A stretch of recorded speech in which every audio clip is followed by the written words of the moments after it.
کسی بشر میں ہزار خامی اگر جو دیکھو تو چپ ہی رہنا، کسی بشر کا جو راز پاؤ یا عیب دیکھو تو چپ ہی رہنا۔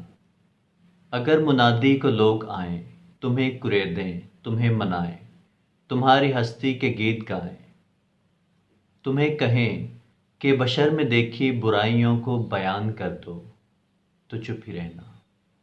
جواز یہ ہے، دلیل یہ ہے، ضعیف لمحوں کی لغزشوں کو، حرام ناطے کی قربتوں کو، ہماری ساری حماقتوں کو، ہماری ساری خباثتوں کو وہ جانتا ہے، وہ دیکھتا ہے، مگر وہ چپ ہے۔